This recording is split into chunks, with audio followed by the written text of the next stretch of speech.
सहनाववतु सहनौ भुनक्तु सह वीर्यं करवावहै तेजस्विनावधीतमस्तु मा विद्विषावहै। ॐ शान्ति शान्ति शान्तिः। शङ्करं शङ्कराचार्यं केशवं बादरायणं सूत्रभाष्यकृतौ वन्दे भगवन्तौ पुनः पुनः। ईश्वरो गुरुरात्मेति मूर्तिभेदविभागिने व्योमवद्व्याप्तदेहाय दक्षिणामूर्तये नमः।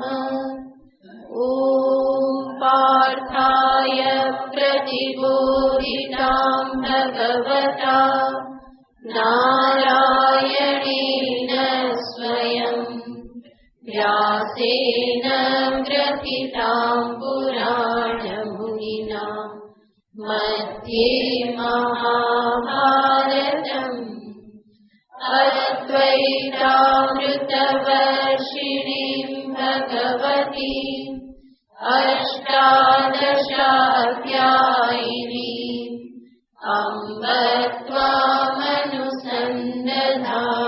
भगवद्गीते भवद्वेषिणी।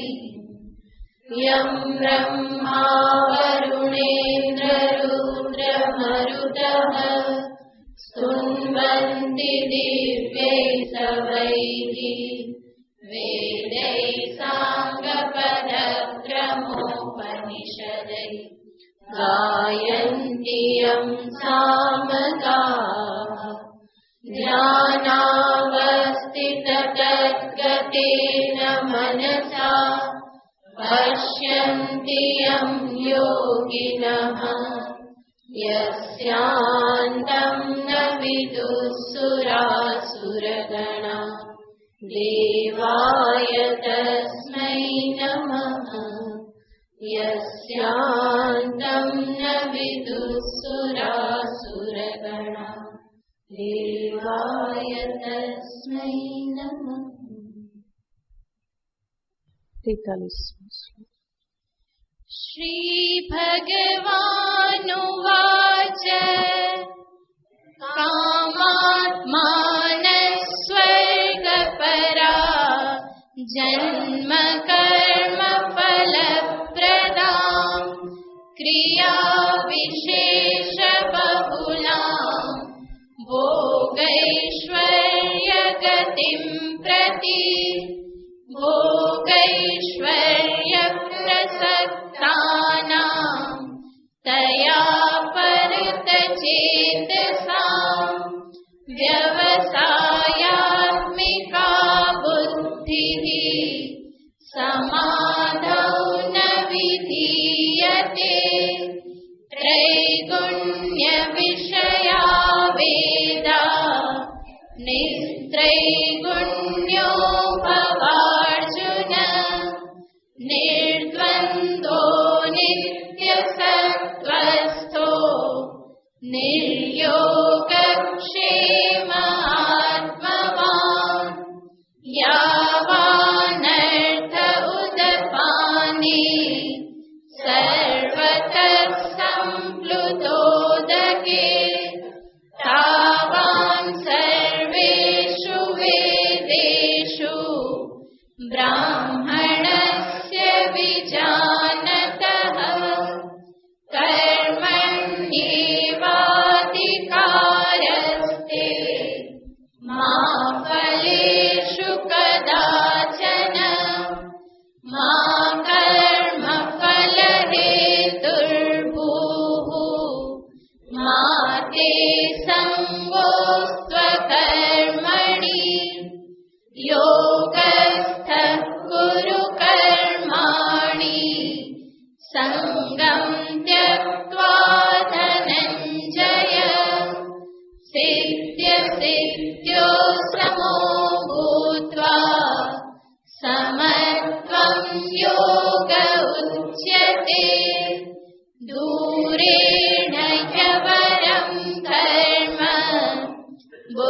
बुद्धियोगात् धनञ्जय बुद्धौ शरणमन्विच्छ कृपणा फलहेतवः।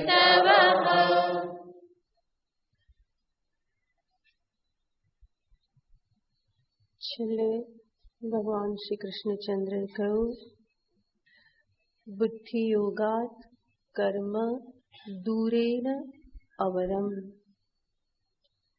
બુદ્ધૌ શરણમન્વિચ્છ કૃપણા ફલ હેતવઃ. આ શ્લોકમાં ભગવાન બુદ્ધિયોગનું મહાત્મ્ય દર્શાવે છે.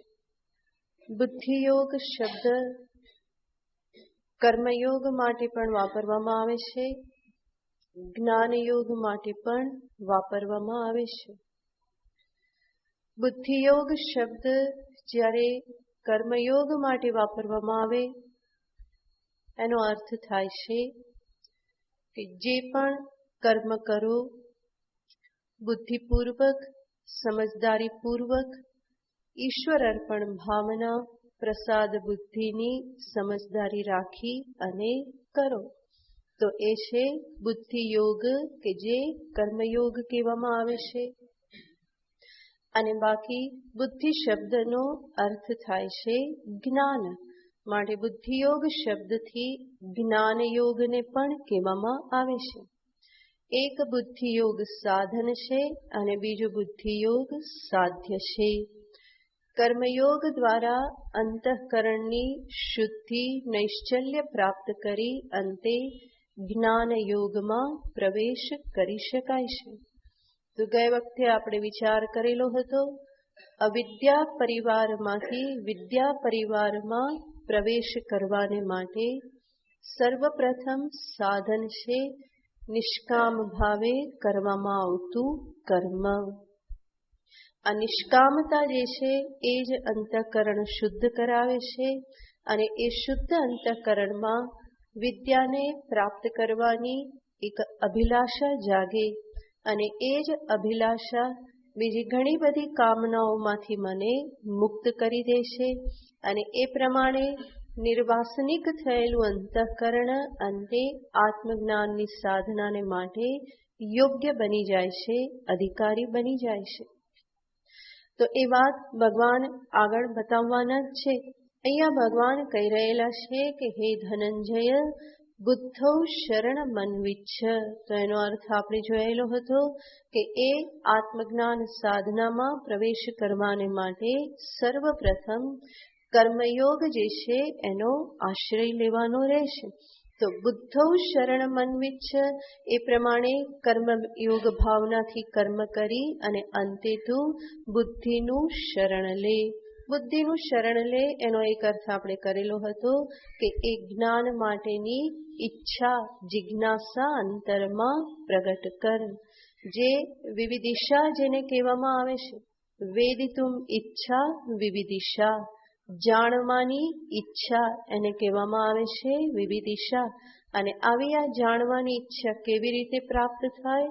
તો કઈ વખતે જોયેલું હતું કે ઈશ્વરાર્પણ ભાવનાથી થયેલ યજ્ઞ, દાન, તપ આ બધા કર્મ જે છે એના થકી આ પ્રમાણે વિવિદિશા ઉત્પન્ન થાય છે. તો બુદ્ધૌ શરણ મન્વિચ્છ એનો અર્થ છે કે જ્ઞાન માટેની ઈચ્છા, અભિલાષા અંતરમાં ઉત્પન્ન કરો અને એ ઈચ્છા જેટલી તીવ્ર હશે એટલી જ અન્ય સર્વ કામનાઓથી મુક્તિ પ્રાપ્ત થશે. તો આ એક પ્રથમ અર્થ થયો. બુદ્ધૌ શરણ મન્વિચ્છ એનો બીજો અર્થ મહાત્માઓ કરે છે કે બુદ્ધિ પ્રદાતા એવા ગુરુનું શરણ ગ્રહણ કરો. બુદ્ધિ પ્રદાતા, બુદ્ધિ કોણ પ્રદાન કરે છે? જ્ઞાન કોણ પ્રદાન કરે? તો કે ગુરુ થકી જ્ઞાન પ્રાપ્ત થાય છે. ગુરુ થકી જ આ બધા રહસ્ય જે છે એ ખુલે છે. જરૂર જ્ઞાન શાસ્ત્રમાં છે, પરંતુ શાસ્ત્રને જાતે વાંચવાથી એના રહસ્ય ઉદ્ઘાટિત થતા નથી. એટલા માટે શાસ્ત્રનું શ્રવણ ગુરુમુખેથી કરવાનું કહેવામાં આવે છે. જેમ આપણે અત્યારે જોઈએ તો જાતે જાતે ગીતાજી વાંચીએ તો બુદ્ધૌ શરણ મન વિચ્છ, આનું કેટલું આપણે વાંચી શકીએ, બુદ્ધિનું શરણ ગ્રહણ કર. આ ટ્રાન્સલેશન વાંચીએ એનાથી કેટલો અર્થ ખબર પડે, બુદ્ધિનું શરણ એટલે શું, કેવી રીતે ગ્રહણ કરવું. પરંતુ આચાર્યો દ્વારા આ બધા અર્થ આપણને પ્રાપ્ત થાય કે જે શુદ્ધ બુદ્ધિથી આ ગીતાના શ્લોકોનું ચિંતન કરે, એ કૃષ્ણની દ્રષ્ટિની સાથે એક થઈ અને જ્યારે ચિંતન કરે તો કૃષ્ણની દ્રષ્ટિ શું, એનું કહેવાનું તાત્પર્ય શું, એ બધું એ સમજી શકે છે. અને આ પરંપરાથી પ્રાપ્ત થતો ઉપદેશ છે, જેમાં આચાર્ય આ પ્રમાણે બતાવે છે કે ગુરુનું શરણ લે. સ્વયં ભગવાન પણ કહેવાના જ છે કે તદ્વિધિ પ્રણિપાતેન પરિપ્રશ્નેન સેવયા. આ જ્ઞાન પ્રાપ્ત કરવાને માટે ભગવાન કહેશે કે અર્જુન, તું કોઈ તત્વદર્શીની પાસે જા અને ત્યાં જઈ અને શું કરવાનું, પ્રણામ કરો, સેવા કરો, પ્રણિપાત કરો અને પછી પ્રશ્ન પૂછી અને જિજ્ઞાસાની પૂર્તિ કરો. તો હંમેશા જ્ઞાન પ્રદાતા આચાર્ય છે. એટલા માટે જ આપણા શાસ્ત્રમાં આચાર્ય ભક્તિ, ગુરુ સેવા, આનું બહુ જ મહત્વ બતાવવામાં આવેલું છે. કહેવામાં આવે છે કે મનુષ્યમાં જે કંઈ પણ ખામી છે એમાંથી મુક્ત થવાને માટે એક એક ઉપાય બતાવવામાં આવે છે. અસંકલ્પાત જયેત કામઃ. જેમ કે કામના જે છે તો કામનામાંથી કેવી રીતે મુક્ત થવું, તો કહેશે અસંકલ્પાત, સંકલ્પ ન કરો. અને એવી રીતે ધીમે ધીમે કામનામાંથી મુક્ત થવાય છે. સંકલ્પ કરવો એનો અર્થ છે સમ્યક કલ્પનમ સંકલ્પના, સારી કલ્પના કરવી. એટલે કે વિષયમાં એવું જોવું કે આ મને સુખ આપશે, આ શાંતિ આપશે, આનાથી મને આનંદ મળશે, સલામતી મળશે, આ પ્રમાણેનો વિચાર કરવો, એને જે કહેવામાં આવે છે સંકલ્પના. અને એવી જ્યારે સમ્યક કલ્પના થાય તો એને પ્રાપ્ત કરવાની ઈચ્છા થાય છે. તો કામનામાંથી મુક્ત થવું હોય તો કહેવામાં આવે છે કે એવા પ્રકારની કલ્પના ન કરો. ભગવાન પણ આગળ કહેવાના છે, ધ્યાયતો વિષયાન પુંસઃ સંગઃ તેષુ ઉપજાયતે. એક વખત આવી સમ્યક કલ્પના ધ્યાન કરવામાં આવે તો પછી કામના ઉત્પન્ન થઈ જાય છે. તો શાસ્ત્રમાં કહેવામાં આવે છે કે અસંકલ્પથી કામનાને જય કરો. એવી જ રીતે જે ક્રોધ જે છે એને જય કરવાને માટે કહેવામાં આવે છે ક્રોધઃ કામ વિવર્જનાત. ક્રોધને કેવી રીતે જીતવો, તો કે કામ વિવર્જનાત, કામનાઓ ઓછી કરો. કારણ કે ક્રોધ શેના કારણે આવે છે, જે કામના થઈ ઈચ્છા એ પૂરી ન થાય, એમાં કોઈ વચ્ચે આવે તો એના ઉપર ક્રોધ આવે છે. તો જેટલી કામના ઓછી એટલો ક્રોધ ઓછો આવશે. તો આ રીતે આ જે બધા દુર્ગુણો જે છે એમાંથી મુક્ત થવાને માટે ભિન્ન ભિન્ન ઉપાય બતાવવામાં આવે છે. અને આ બધા ભિન્ન ભિન્ન ઉપાય બતાવ્યા પછી છેલ્લે એક વાક્યમાં કહેવામાં આવે છે, એતત સર્વમ ગુરૌ ભક્ત્યા પુરુષઃ અંજસા જયેત. આ બધી જે ખામીઓ કે આ જે કંઈ પણ જે દુર્ગુણ જે છે એ બધામાંથી મુક્ત થવાને માટે પહેલા એક એક ઉપાય બતાવ્યા અને પછી કહેશે કે આ બધા માટેનો એક રામબાણ ઇલાજ શું છે, ગુરુ ભક્તિ. એતત સર્વમ ગુરુ ભક્ત્યા પુરુષઃ હ્યંજસા જયેત. આ બધું ગુરુ ભક્તિથી બહુ ઝડપથી જીતી લેવાય છે. તો સત્સંગ, ગુરુ ભક્તિ, ગુરુ સાથેનું સાનિધ્ય જે છે, એમના વ્યવહારનું અવલોકન, એ શું કરે છે, કેવી રીતે કરે છે, આ બધું એમની પાસેથી શીખતા શીખતા એના પવિત્ર સાનિધ્યમાં રહેતા રહેતા ક્યારે આ બધા કામ, ક્રોધ, લોભ, મોહ, બધા જાડાઓ બધા દૂર થઈ જાય ખબર પણ પડતી નથી. તો સાધનામાં આવતા મહાન મહાન વિઘ્નો જે છે એ ગુરુ ભક્તિથી બહુ જ આસાનીથી પાર કરી શકાય છે. એટલા માટે કહેવામાં આવે છે કે આ ગુરુ ભક્તિનું જીવનમાં બહુ જ મહત્વ છે. સ્વયં ઉપનિષદ શાસ્ત્ર કહે છે, યસ્ય દેવે પરા ભક્તિ યથા દેવે તથા ગુરૌ તસ્યૈતે કથિતા યર્થા પ્રકાશંતે મહાત્મનઃ. શ્વેતાશ્વેતર ઉપનિષદમાં કહેવામાં આવ્યું છે, યસ્ય દેવે પરા ભક્તિ, જેની ઈશ્વરમાં પરાભક્તિ છે, અનન્ય ભક્તિ છે. અને યથા દેવે તથા ગુરૌ, જેવી દેવમાં ઈશ્વરમાં ભક્તિ છે એવી જ ભક્તિ જેની ગુરુમાં છે. તસ્ય એતે કથિતાઃ અર્થાઃ પ્રકાશન્તે, એની સમક્ષ આ જે કંઈ પણ ઉપનિષદ શાસ્ત્રમાં જે પણ અર્થ રહસ્ય જે બધા કહેવામાં આવ્યા છે એની સમક્ષ જ્યારે ગુરુ કથન કરે તો એની બુદ્ધિમાં આ બધા રહસ્ય જે છે એ પ્રકાશિત થઈ જાય છે. અને એવા ગુરુ ભક્તને શાસ્ત્ર મહાત્મા શબ્દથી કહે છે. કોઈની શરણાગતિ સ્વીકારવી, કોઈના ચરણમાં પોતાના અહંકારને મૂકી દેવો એ કોઈ સામાન્ય વસ્તુ નથી, એ બહુ જ મહાન કાર્ય છે.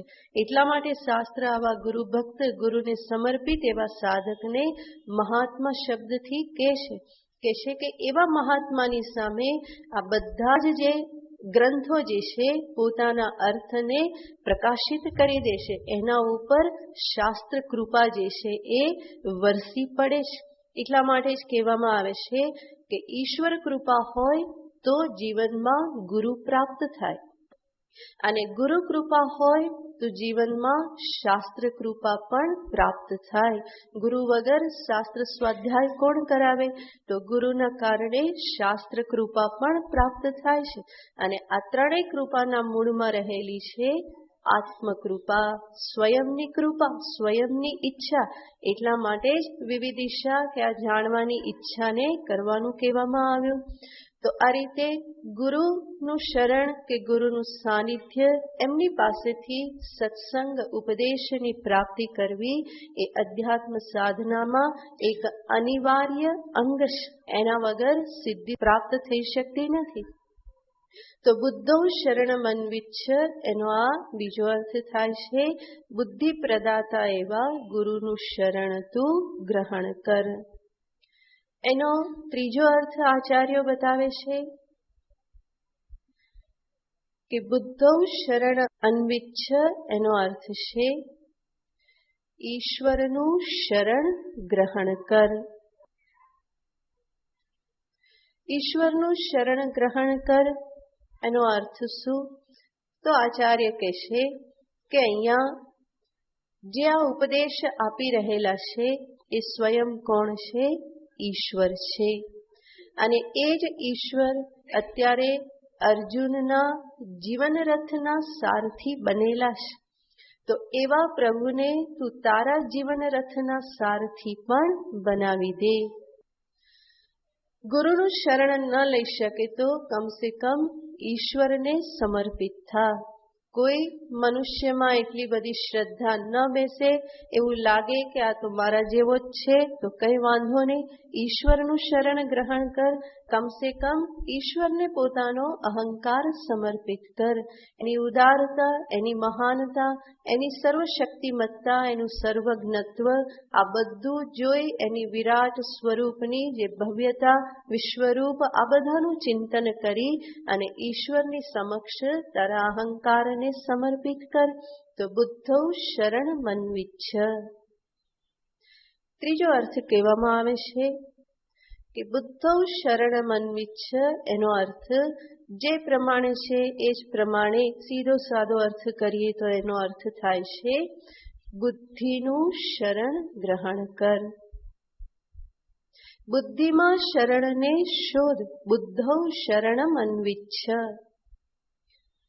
તો આ રીતે ભગવાન જે કહેશે એનો અર્થ શું? એનો અર્થ થાય છે કે જીવનમાં હંમેશા વિચારને પ્રાધાન્ય આપ. ભાવાવેશમાં આવી મોહાંધ થઈ અને કોઈ કર્મ ન કર, વ્યવહાર ન કર, પરંતુ હંમેશા વિવેકને, વિચારને જાગ્રત રાખી સાવધાનીપૂર્વક જીવન તું જીવ. આમ પણ ઉપનિષદ શાસ્ત્રમાં એક સરસ રૂપક બતાવવામાં આવ્યું છે કઠોપનિષદમાં, જેમાં કહેવામાં આવ્યું છે કે આ જે સ્થૂલ દેહ જે છે એક રથ છે. આત્માનમ રથિનમ વિદ્ધિ શરીરમ રથમેવતુ. તો કઠોપનિષદમાં કહે છે કે આ જે શરીર જે છે એ એક રથ છે અને જીવાત્મા જે છે એ રથ સ્વામી છે, રથી છે. મન જે છે એ લગામ છે. 5 ઇન્દ્રિયો જે છે એ ઘોડા છે અને વિષયો એ ઘોડાને જવાના માર્ગ છે. મન ઘોડાને સંયમમાં રાખવા માટેની લગામ છે અને લગામ કોના હાથમાં હોય? સારથીના હાથમાં. તો સારથી કોણ છે? બુદ્ધિ એ સારથી છે. બુદ્ધિમ તો સારથીમ વિદ્ધિ. મનઃ પ્રગ્રહ. મન લગામ છે, બુદ્ધિને તું સારથી જાણ. અને ત્યાં આગળ કહેવામાં આવે છે કે બુદ્ધિ કેવી હોવી જોઈએ? તો કહે છે કે બુદ્ધિ કે જે વિવેકવતી બુદ્ધિ છે. યસ્તુ વિજ્ઞાનવાન ભવતી. જેનો સારથી કેવો છે? તો કે વિવેકથી યુક્ત છે. તો જેનો ડ્રાઈવર યોગ્ય હોય, વિવેકયુક્ત હોય, એ જ બરાબર સ્થાને પહોંચી શકે. બાકી ડ્રાઈવર જો યોગ્ય ના હોય, એનું મન આમ તેમ ભટકતું હોય, કોઈ સંયમ ન હોય, તો એ આપણને ક્યાં પહોંચાડી દે? તો હંમેશા સારથી કેવો હોવો જોઈએ? વિવેકવતો. જેનામાં વિવેક હોય, વિચાર શક્તિ હોય.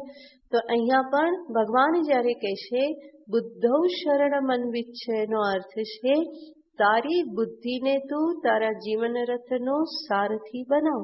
એનો અર્થ જીવનમાં કંઈ પણ નિર્ણય કરે તો ભાવાવેશમાં આવીને ના કર, પરંતુ હંમેશા સાવધાનીપૂર્વક, વિચારપૂર્વક હંમેશા જીવન જીવ.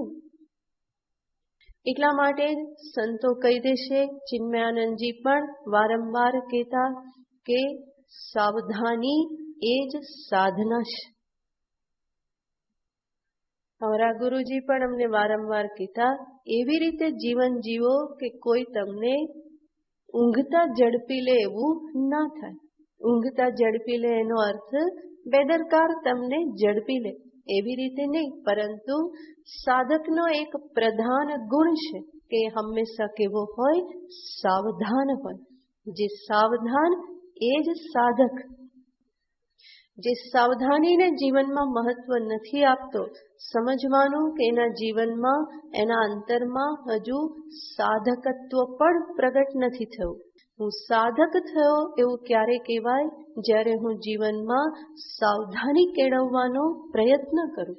ભલે પૂરેપૂરો સાવધાન ન હોઉં, પરંતુ સાવધાન રહેવા માટે મારો નિષ્ઠાપૂર્વકનો પ્રયત્ન હોય. ક્યાંય પણ લાગણી વેળા ના કરું.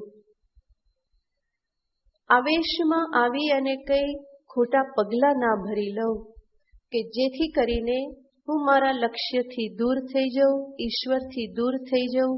એવું ના થાય, પરંતુ એવી રીતે હું જીવન જીવું કે મારું પ્રત્યેક કર્મ, મારો પ્રત્યેક વ્યવહાર, મારો પ્રત્યેક દિવસ જે છે એ મને ઈશ્વરથી વધારે નજીક લઈ જનારો બને. મારા લક્ષ્યથી મને વધારે નજીક લઈ જનારો બને. ઈશ્વરાભિમુખ કરનારો બને. વિમુખ કરનારો ન બને, અભિમુખ કરનારો બને. અને એવી રીતે સાવધાનીપૂર્વક જીવન જીવવું, સાવધાનીપૂર્વક કર્મ કરવા, વ્યવહાર કરવા, એ જ વાસ્તવમાં અહીંયા કર્મયોગ કહેવામાં આવે છે. કે એવી રીતે કર્મ કરવું કે ક્યાંય પણ હું લેપાયમાન ન થઉં, એ કર્મનો લેપ મને ન લાગે, તો હું એવો બેદરકાર ન રહું, એ પ્રમાણે હું બેજવાબદાર ન બનું કે જેના પરિણામે સંસાર બંધન જે છે એ વધારે ને વધારે દ્રઢ થતું જાય. અને એ ન થાય એના માટે શું કરવું પડે? પ્રત્યેક ક્ષણ સાવધાની રાખવી પડે. ફરી ફરીને સ્મરણ કરવું પડે કે પ્રભુ તારી કૃપાથી થઈ રહ્યું છે, પ્રભુ તું જ કરી રહેલો છે, તું જ વાસ્તવમાં પ્રેરણા આપનાર છે, હું નિમિત્ત માત્ર છું, તું જ કરે છે, કરાવે છે. આ પ્રમાણે જીવનમાં પ્રતિક્ષણ ઈશ્વરને સ્થાન આપવું, એ જ તો કર્મયોગ છે. અને એ સાવધાની વગર તો થવાનું નથી, કારણ કે જરાક ઈશ્વર પ્રત્યે સાવધાની હટી તો દુર્ઘટના ઘટી. કઈ દુર્ઘટના ઘટે છે? હું કરું. જેવા ઈશ્વર બોલાયા કે તરત જ કોણ આવી જાય છે? અહંકાર આવી જાય છે. તરત જ એ પોતાનું મોઢું ફાડે જ છે, પેલા સાપની જેમ તૈયાર જ બેઠેલો હોય છે. તો ઈશ્વરને જેટલા બોલ્યા કે તરત જ કોણ આવીને બેસે છે? હું તો આવીને બેસી જ જાય છે. અમારામાંથી ઘણા બધા મને આવીને કહી ગયા, કર્મયોગ સાંભળે છે ને, એટલા બધાએ કહ્યું કે ગુરુમાં તમે કહો છો વાત તો સાચી, પણ કે આ વચ્ચે વચ્ચે આ તો આવી જ જાય છે કે હું કરું, મેં કર્યું, કંઈક બે શબ્દ સારા પ્રશંસાના સાંભળવા મળે, તમે તો બહુ સરસ કર્યું. હા, ભગવાનની પૂજા કરે પછી પણ ઈચ્છા થાય કે શું કે વાહ વાહ, તો બહુ સરસ શણગાર કર્યા. હા, કોની પૂજા છે? તો અંદરથી ઈચ્છા રે, સ્વાભાવિક છે. પણ એમાંથી પણ બહાર તો નીકળવાનું જ છે. આપણે કરેલી છે કૃપાનિધિ માટે કરેલી છે, એમણે તો નોંધ લીધેલી જ છે. પછી બીજા કોઈ કરે કે ના કરે, પરંતુ એ ઘણી ઊંચી અવસ્થા છે. એ ઊંચી અવસ્થાને પણ પ્રાપ્ત તો કરવાની જ છે, એના વગર તો છૂટકો નથી. તો નિષ્કામતા જે છે એ સામાન્ય વસ્તુ નથી. ફરી ફરીને ઈશ્વરને લાવવામાં આવે ત્યારે જ આ બધી કામનાઓ, અહંકાર, આ વાસનાઓ જે છે એ બધી ધીમે ધીમે ઓછી થાય. બાકી તો અંદર ઢગલા ને ઢગલા પડેલા જ છે, એને બહાર આવવામાં ક્યાં વાર લાગે એમ છે. તો એના માટે અત્યંત સાવધાન જીવન જે છે એ આવશ્યક છે. પ્રતિક્ષણ હું મારી વૃત્તિઓ પ્રત્યે જાગૃત રહું, મારી ભાવનાઓ પ્રત્યે જાગૃત રહું, મારા વિચારો પ્રત્યે હું જાગૃત રહું, મારી ચેષ્ટાઓ પ્રત્યે હું જાગૃત રહું. મારું જે કંઈ પણ હું બાહ્ય વ્યવહાર કરું છું, બીજા સાથે વ્યવહાર કરું છું, ત્યારે કેવા પ્રકારની ભાવના, આ બધાથી પણ હું હંમેશા જાગૃત રહું. તો આ જાગૃતિનું ક્ષેત્ર ઘણું વિશાળ ક્ષેત્ર છે, અને એ સર્વ સ્થળમાં જાગૃતિ રાખવી એ એટલી આસાન વસ્તુ નથી. એ અભ્યાસ માગી લેશે. ફરી ફરીને અભ્યાસ કરવો પડે, ફરી ફરીને અહંકારને હટાવતા જવું પડે, નહીં તો એ તો હંમેશા તૈયાર જ હોય છે.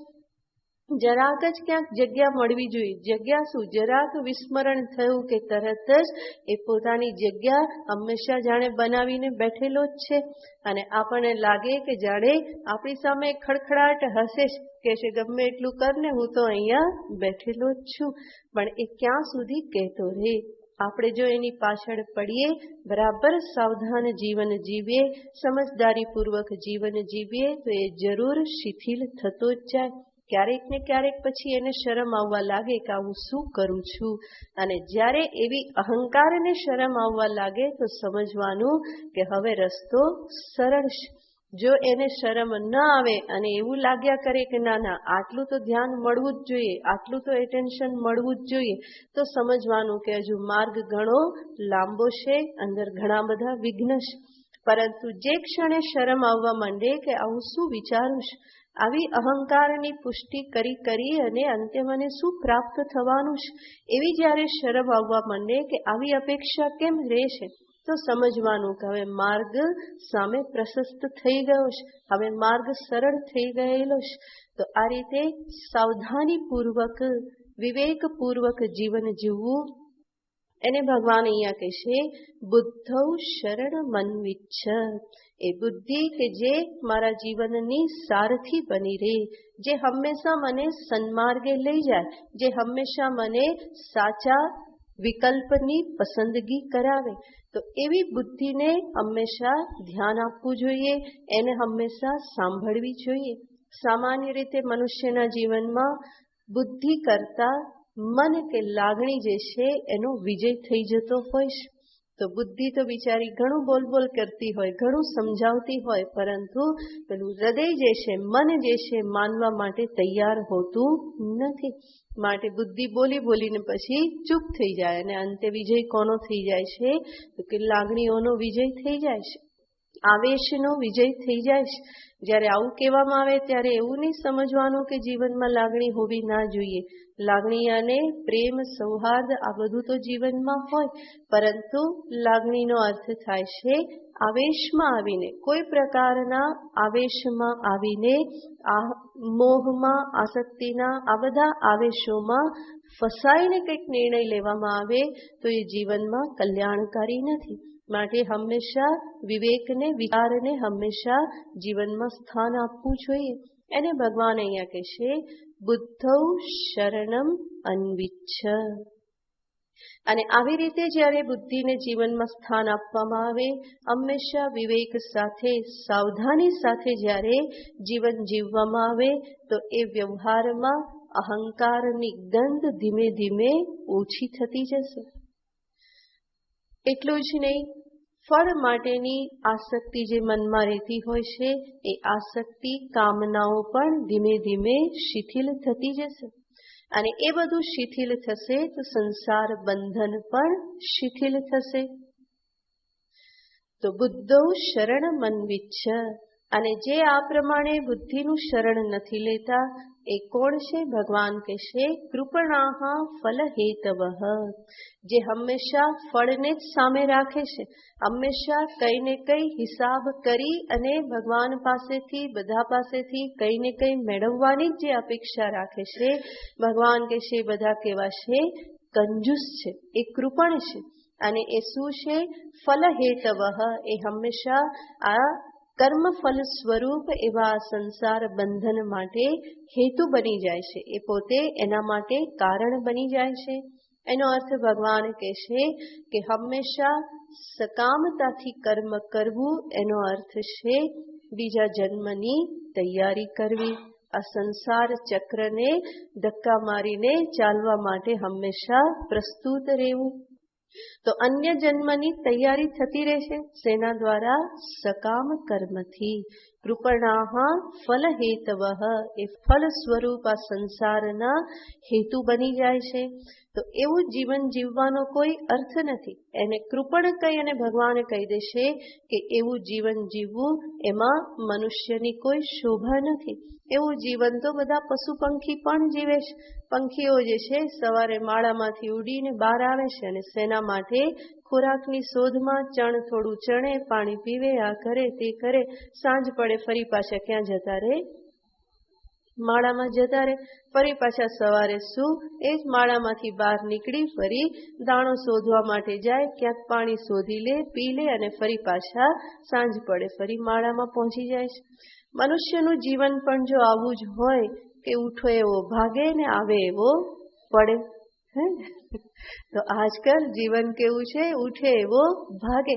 ગાંધીનગરના લોકો તો બહુ સુખ્યા છે ખરેખર, બહુ પુણ્યશાળી છો. બાકી જે બધા મોટા મોટા શહેરોમાં બધા રહે છે એ બધાને સવારમાં ભાગવું પડતું હોય છે. તો ઉઠે એવો ભાગે અને સાંજે થાકેલો આવે એવો પડે. તો પક્ષીથી કઈ વિશેષ થયું? ઉઠ્યા, ભાગ્યા, મહેનત કરી અને સાંજે થાકી પાકીને આવ્યા અને ફરી પાછા સૂઈ ગયા. તો એવું જીવન જે જીવે છે, ભગવાન કહેશે કોણ છે? કૃપણા. હા, એ કૃપણ છે. બધું ભેગું કરીને રહે છે, બાંધી મુઠ્ઠી જ રાખે છે, જેની મુઠ્ઠી છૂટતી નથી. અને જેની મુઠ્ઠી ના છૂટે એનો સંસાર પણ છૂટવાનો નથી. કૃપણાહ ફલ હેતવઃ. તો આ રીતે આ શ્લોકમાં ભગવાને બતાવ્યું કે આવા કૃપણ લોકો જે છે એ જે જીવન જીવી રહ્યા છે એવું જીવન સ્વીકાર્ય નથી. પરંતુ જીવન કેવું હોવું જોઈએ? બુદ્ધિપૂર્વકનું, વિચારપૂર્વકનું. બુદ્ધૌ શરણ મન્વિચ્છ. શા માટે બુદ્ધિનું શરણ ગ્રહણ કરવું? તો એના માટે ઉત્તર ભગવાન આગળના શ્લોકમાં આપે છે. બુદ્ધિયુક્તો જહાતીહ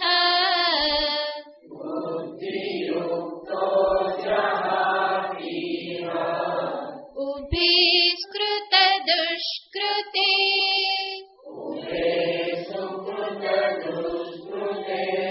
તસ્માત યોગાય યુજ્યસ્વ.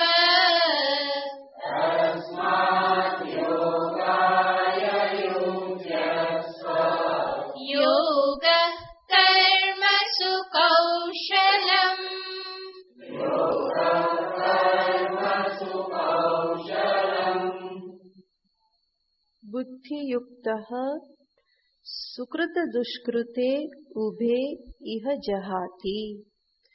જે બુદ્ધિથી યુક્ત જે છે, ભગવાન કહેશે સુકૃત દુષ્કૃત યાને પુણ્ય અને પાપ એ બંનેને છોડી દેશે. એનો અર્થ એ કર્મ બંધનથી મુક્ત થઈ જાય. તસ્માત યોગાય યુજ્યસ્વ, અને માટે તું યોગને માટે તૈયાર થઈ જા. યોગ કર્મસુ કૌશલમ.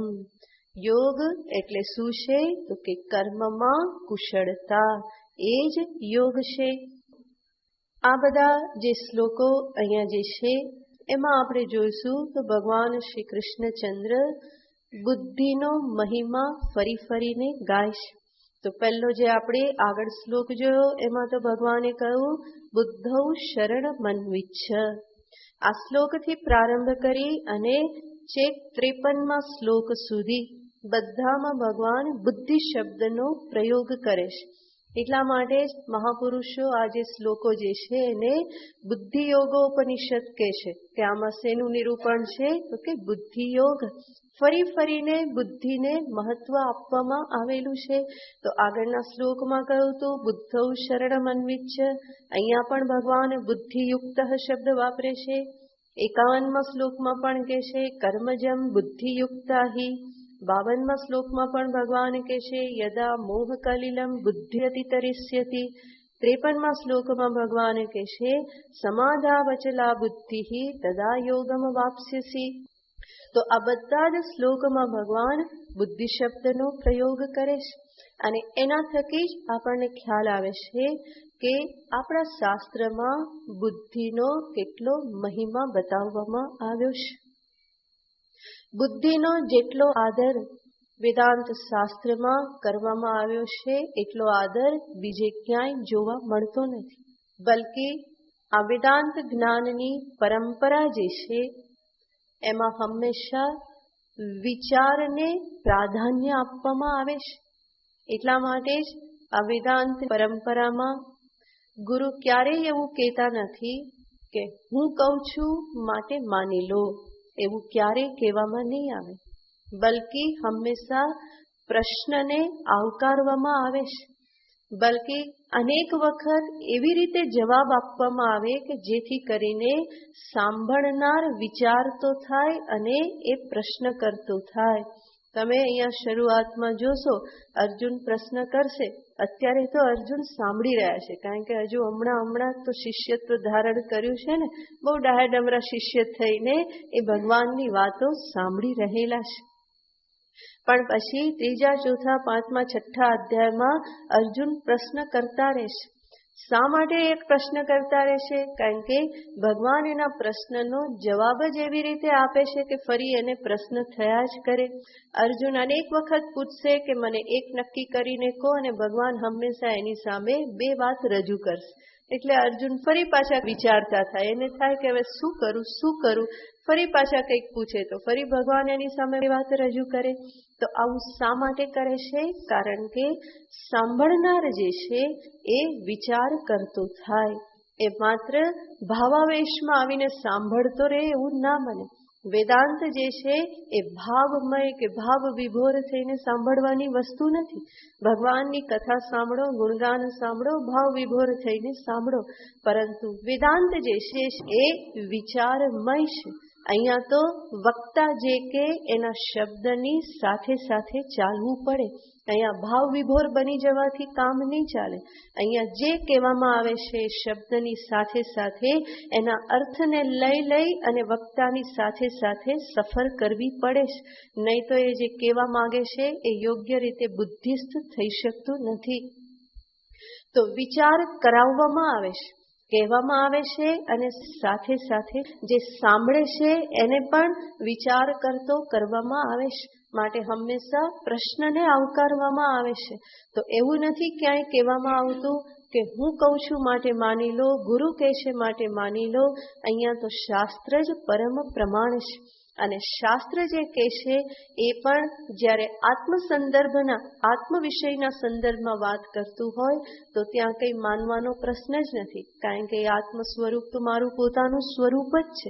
એના વિશે જે કે એને હું મારા અનુભવની એરડ ઉપર ચડાવી અને બરાબર એને હું કસી શકું છું.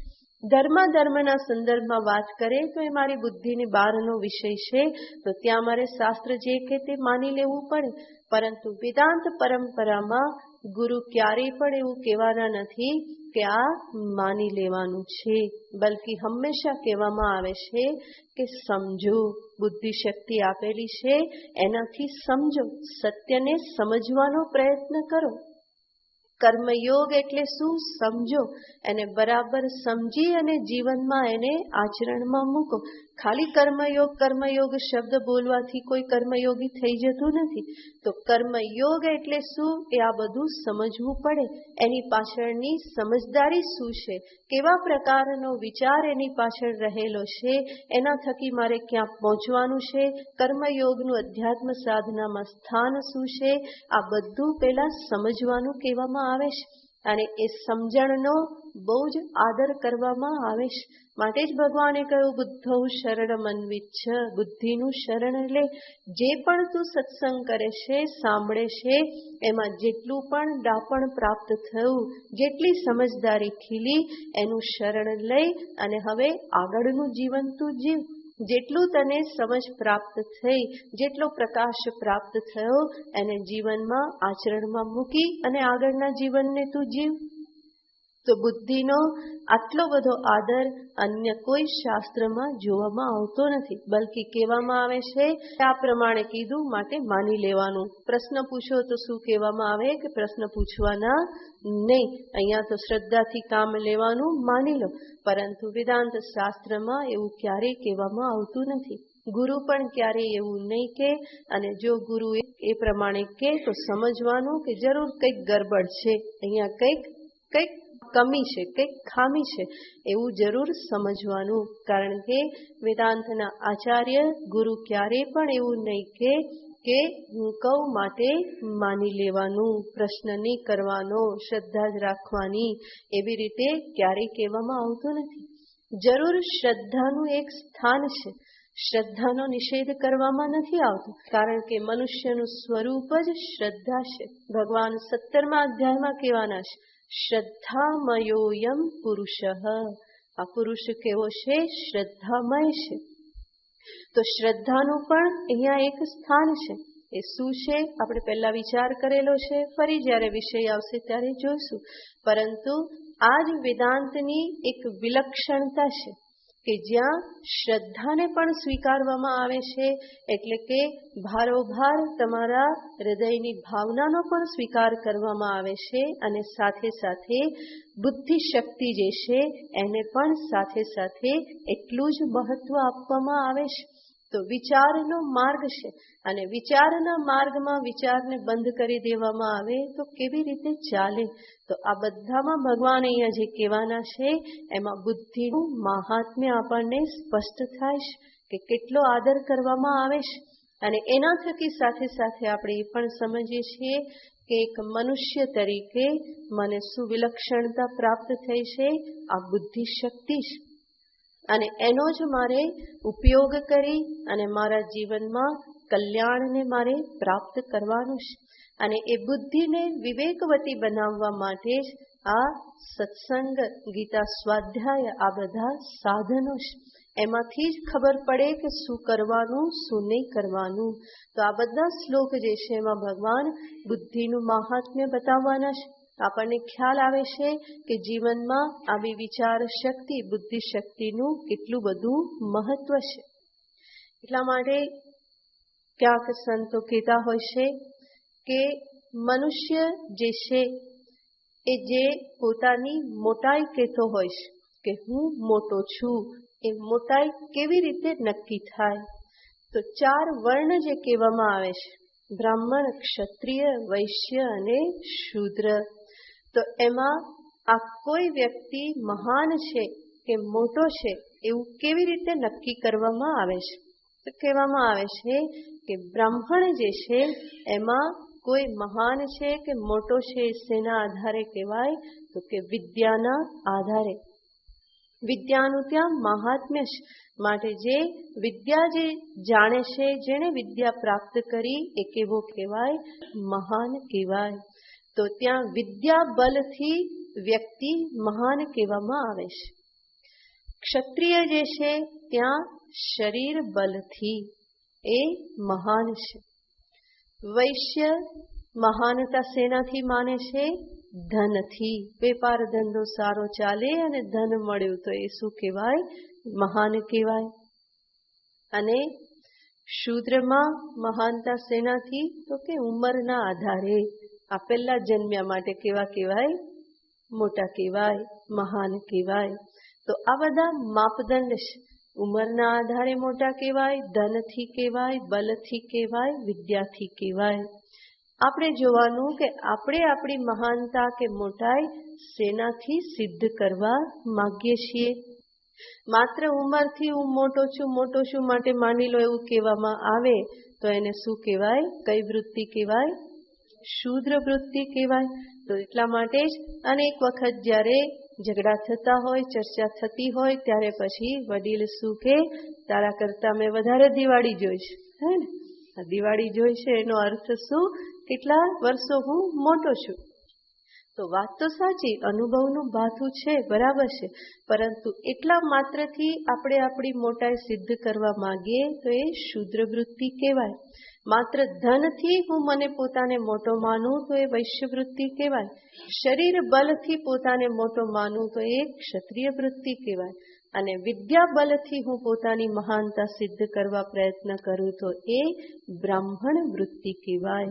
અને એવું બ્રાહ્મણ મન જે છે એ જ અધિકારી કહેવામાં આવે છે વેદાંત જ્ઞાનને માટે. બ્રાહ્મણ મનનો અર્થ છે જે શુદ્ધ છે, જે વિદ્યાનું પ્રેમી છે, જે શાંત છે, એવું મન. એવું મન એ જ્ઞાન માટેનું અધિકારી છે. એવી બુદ્ધિ જ્ઞાન માટેની અધિકારી છે. તો આ બુદ્ધિનું આ રીતે જીવનમાં અનેક રીતે મનુષ્યના જીવનમાં મહત્વ છે. માટે જ ભગવાને અહીંયા ઉપદેશ આપ્યો, બુદ્ધૌ શરણમ અન્વિચ્છ. તો બુદ્ધિનું શરણ ગ્રહણ કર. અને આ શ્લોકમાં ભગવાન બતાવે છે કે જે આ પ્રમાણે બુદ્ધિનું શરણ ગ્રહણ કરે, બુદ્ધિથી યુક્ત થયો, તો એને જીવનમાં શું ફળ પ્રાપ્ત થાય છે? ભગવાન કહે છે બુદ્ધિયુક્ત. બુદ્ધિયુક્તનો અર્થ જે બુદ્ધિશાળી છે, બુદ્ધિથી યુક્ત છે. આપણને અનેક વખત થતું હોય કે બુદ્ધિ તો બધા પાસે છે, માટે બધા કેવા કહેવાય? બધાને આપણે બુદ્ધિમાન કહીએ છીએ.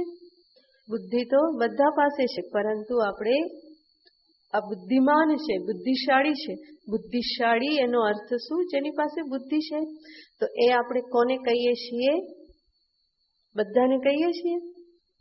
બધામાં બુદ્ધિ તો છે જ, છતાં પણ બધાને આપણે બુદ્ધિશાળી કે બુદ્ધિમાન કહેતા નથી. જેવી રીતે બધા પાસે ધન છે, પણ બધાને ધનવાન કહીએ છીએ. ધન બધા પાસે છે, બધા કમાય છે, થોડું ઘણું તો કમાય જ છે. જે ઝૂંપડીમાં રહે છે એ પણ કમાય છે. બધા પાસે ધન છે, પરંતુ બધાને આપણે ધનવાન કહેતા નથી. પણ ધનવાન કોને કહીએ છીએ? જેની પાસે વિશેષ ધન છે. ખાલી વિશેષ ધન છે એને કંજૂસ પાસે હોય ને, હે ને? કોને ધનવાન કહીએ? જેની પાસે વિશેષ ધન છે અને જે યોગ્ય રીતે વાપરી જાણે છે, એને આપણે ધનવાન કહીએ છીએ. એવી જ રીતે બુદ્ધિમાન કોને કહેવાય? જેની પાસે વિશેષ બુદ્ધિ અને જે બુદ્ધિને યોગ્ય દિશામાં વાપરી જાણે છે, એને કહેવાય બુદ્ધિમાન, બુદ્ધિશાળી. એને જ ભગવાન અહીંયા કહે છે બુદ્ધિયુક્ત. એ બુદ્ધિથી યુક્ત છે, બુદ્ધિવાળો છે. એ બુદ્ધિશાળી જે છે, બુદ્ધિથી યુક્ત, જ્ઞાનથી યુક્ત, વિદ્યાથી યુક્ત, એને શું ફળ મળે છે? કારણ કે ભગવાને કહ્યું કે બુદ્ધૌ શરણમ અન્વિચ્છ, બુદ્ધિનું શરણ લે. તો બુદ્ધિનું શરણ શા માટે લેવાનું? તો ફરી પાછી જે વૃત્તિ જે છે ભાઈ શા માટે શું મળે એ વૃત્તિ તો રહેવાની જ છે. માટે ભગવાન આગળ જવાબ આપે છે કે આ બુદ્ધિથી યુક્ત થયો એને આ ફળ મળે છે. શું ફળ મળે છે? તો કે છે સુકૃત દુષ્કૃતે ઉભે જહાતી. એ પાપ અને પુણ્ય બંનેથી છૂટી જાય છે, પાપ પુણ્યને છોડી દેશે. કેવી રીતે? તો ભગવાને એક શબ્દમાં બધી જ સાધના બતાવી દીધેલી છે. બુદ્ધિયુક્ત થવું એનો અર્થ જે બુદ્ધિયોગનો આશ્રય લેશે, અને બુદ્ધિયોગ એટલે આપણે જોયું એને કર્મયોગ પણ કહેવાય છે, જ્ઞાનયોગ પણ કહેવામાં આવે છે. તો સર્વપ્રથમ જે પોતાની બુદ્ધિ થકી વિચાર કરી પોતાના જીવન વ્યવહારના સંદર્ભમાં વિચાર કરે છે અને જે અંતે સમજે છે કે આ કર્મ મારે કેવી રીતે કરવું જોઈએ, હું કેવી રીતે કર્મ કરું તો સંસાર બંધનમાં હું ન બંધાવ. આ વિચારપૂર્વક જે કર્મ કરે એને કહેવામાં આવે છે બુદ્ધિયુક્ત. અને આવી રીતે કર્મ કરવાથી જેનું અંતઃકરણ શુદ્ધ થયું, અંતઃકરણ શાંત થયું, એકાગ્ર થયું, એ ફરી પાછા આગળ જ્ઞાનયોગનો આશ્રય લેશે. તત્વને જાણવાની જિજ્ઞાસા ઉત્પન્ન થશે. જિજ્ઞાસા ઉત્પન્ન થશે, કોઈ ગુરુની શરણમાં જશે, વેદાંતનું શ્રવણ મનન નિધિધ્યાસન કરશે અને એના થકી અંતે પોતાના અકર્તા અભોક્તા સ્વરૂપનું જ્ઞાન પ્રાપ્ત કરશે. અને અકર્તા અભોક્તા સ્વરૂપનું જ્ઞાન પ્રાપ્ત કરે તો પછી પાપ પુણ્યથી એ છૂટી જાય છે. કારણ કે જે પાપ અને પુણ્ય જે છે એ જ તો કર્મ બંધન છે, એ જ તો ફરી ફરીને સંસારમાં આવાગમન કરાવે છે. કારણ કે જે કંઈ પણ કર્મ કર્યા એ કર્મથી પાપ ઉત્પન્ન થાય કે પછી પુણ્ય ઉત્પન્ન થાય છે, અને એ પાપ પુણ્યનો ભોગ કરવાને માટે ફરી પાછો બીજો જન્મ ધારણ કરવો પડે છે. અને ભગવાન અહીંયા કહેશે કે બુદ્ધિયુક્ત પાપ પુણ્ય જહાતી, એ બંનેને છોડી દેશે. કેવી રીતે? તો કે આત્મ સ્વરૂપના જ્ઞાનથી યુક્ત થઈને હું અકર્તા અભોક્તા સચ્ચિદાનંદ સ્વરૂપ સર્વવ્યાપક જગદ અધિષ્ઠાન નિત્ય શુદ્ધ બુદ્ધ મુક્ત બ્રહ્મૈવાહમસ્મી, આ પ્રમાણે જે સ્વરૂપ જ્ઞાન પ્રાપ્ત કરે એ સ્વયંને કરતા માનતો નથી, સ્વયંને ભોગતા તરીકે પછી સમજતો નથી, અને એટલા માટે જ કોઈ પણ કર્મનું કર્તૃત્વ કે ભોક્તૃત્વ, કર્મફળનું ભોક્તૃત્વ એ પોતે ધારણ કરતો નથી. તો એ જે કંઈ પણ પાપ પુણ્ય જે છે એનાથી એ મુક્ત થઈ જાય છે. એટલું જ નહીં, પૂર્વ કરેલા જે કંઈ પણ પાપ પુણ્ય એકઠા થયેલા હતા સંચિત કર્મ, એ બધા જ બળીને ભસ્મ થઈ જાય છે. કેવી રીતે? ભગવાન આગળ બધું કહેવાના છે. 4-5મા અધ્યાયમાં જ્ઞાનાગ્નિ સર્વ કર્માણી ભસ્મસાત કુરુતેર્જુન, ભગવાન કહેવાના છે કે જ્ઞાનરૂપી અગ્નિ બધા કર્મને ભસ્મીભૂત કરી દેશે. તો એ જે ફળ જે છે ભગવાન કહેશે કે એ ફળ આ બુદ્ધિયુક્ત જે જ્ઞાનથી યુક્ત થયો એને આ ફળ મળી જાય છે કે એ પાપ પુણ્યરૂપી બંધનથી મુક્ત થઈ જાય છે. જેવી રીતે પાપ બંધન છે એવી રીતે મુમુક્ષુ સાધકને માટે પુણ્ય પણ અંતે બંધન બની રહેશે. જેવી રીતે લોખંડની સાંકળ હોય કે સોનાની સાંકળ હોય, સાંકળ તો સાંકળ છે. કોઈ કહે કે ના ના અમે તમને સોનાની સાંકળે બાંધીને રાખીશું, તો બેઠા રહેશો? કે હા સોનું હોય તો બેઠા રહીએ, પણ એ સોનું કામ નહીં લાગે, ખાલી બંધન માટે જ કામ છે, બીજું કઈ કામ નહીં લાગે. તો એ સોનાની સાંકળ હોય તો પણ શું છે? બંધન જ છે.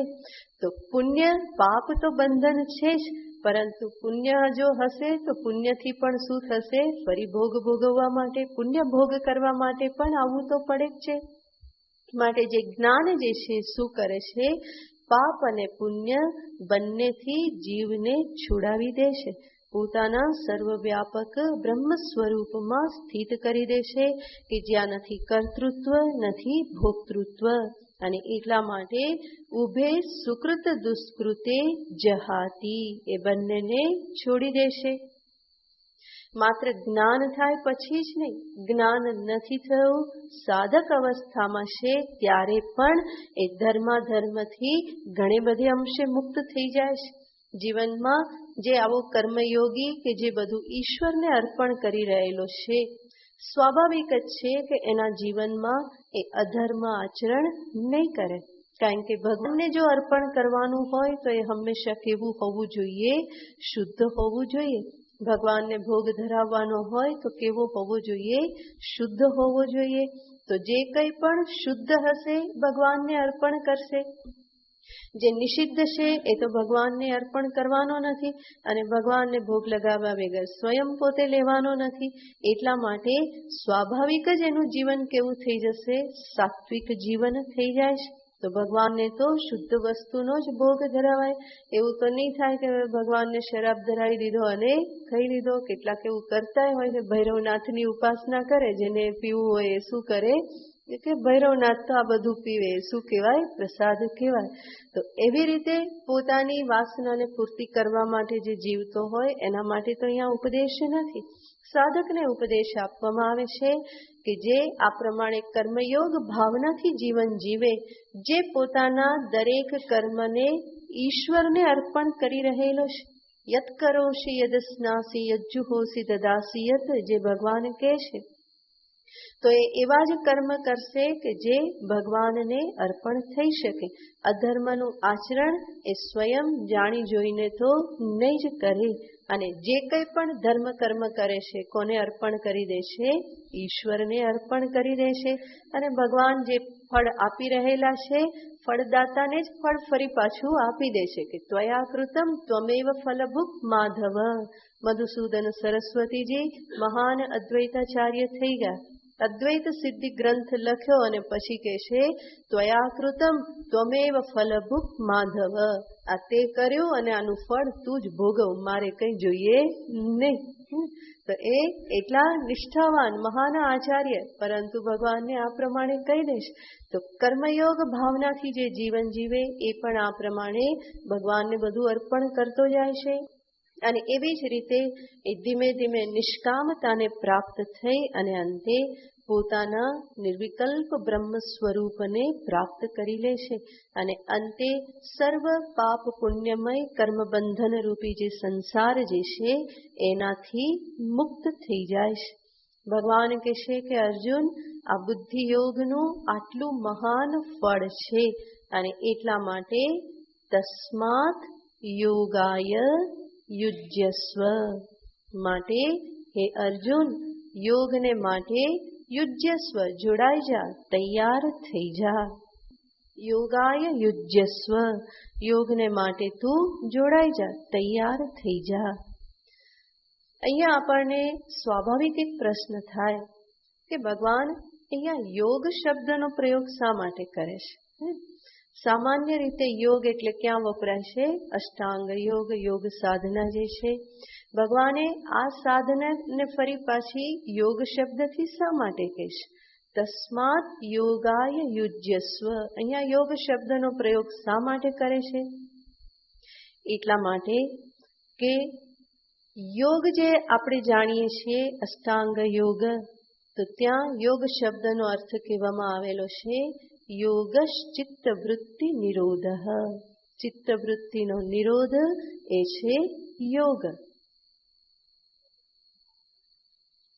અને એના માટે જે બધા સોપાન બતાવવામાં આવ્યા છે, અંગ બતાવવામાં આવ્યા છે કે જેના થકી ચિત્તવૃત્તિ નિરોધ પ્રાપ્ત થાય, એને પણ શું કહી દેવામાં આવે છે?